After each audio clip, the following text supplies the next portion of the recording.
araw sa ating lahat. So, ngayong araw is September 7, 2024. So, ngayon is pagpapatuloy lang natin yung ating nasimulang series ng ating devotion. So, bago natin simulan yung series ng ating devotion, is muli muna nating balikan yung naging series natin last time para do sa mga bago lang na tagapanood at tagapakinig ng ating devotion.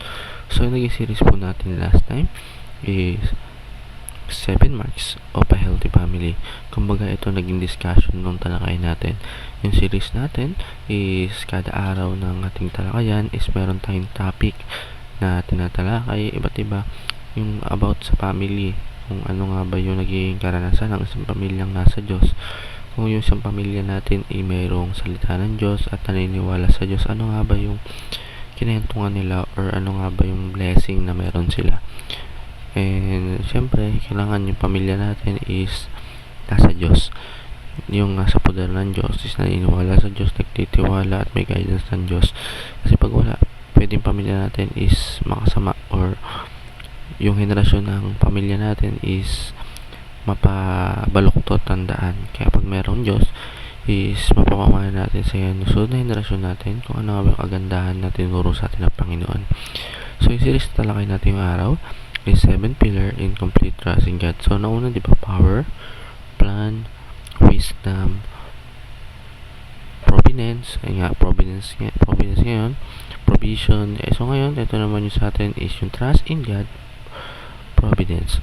So, kumbaga, ito kailangan, pag meron tayo nito is maganda kasi ang Diyos is, gandang pala ng Diyos is umaapaw. Mapapabuti tayo. So, ayun yung series na tatalakayin natin ngayong araw. And samahan nyo kung talakayin to para hanggang matapos yung series natin.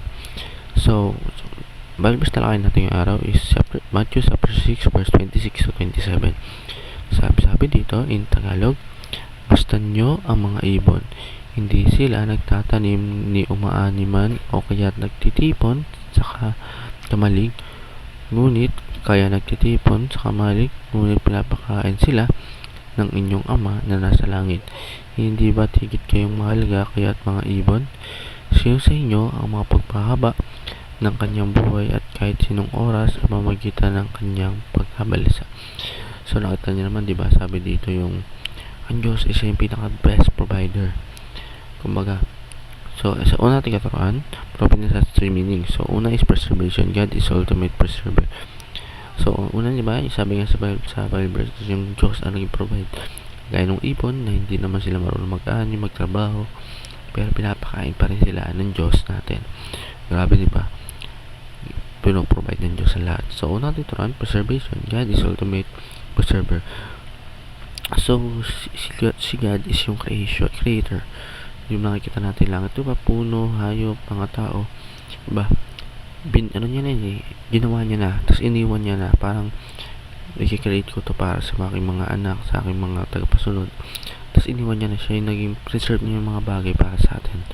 Number 2, government. God is ultimate governor. Kumbaga siya yung pinaka-governor natin, diba? Kung meron tayo dito mga king, president, siya yung king of all king, president of all president. Kumbaga siya yung naging plan natin. Kaya siyempre siya na yung susunod natin and yung batas niya ang susunod din natin. And sa last, provision. God is ultimate provider.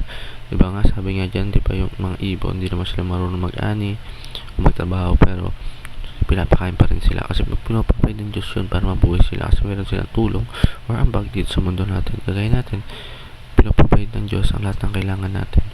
Di lang natin alam, kala natin tayo may kagawan dahil ito magtatrabaho pero mapagulan natin.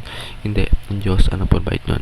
So, alam mo, para sa araw na ito, may natutunan tayo sa pakikinig at panood. God bless to all.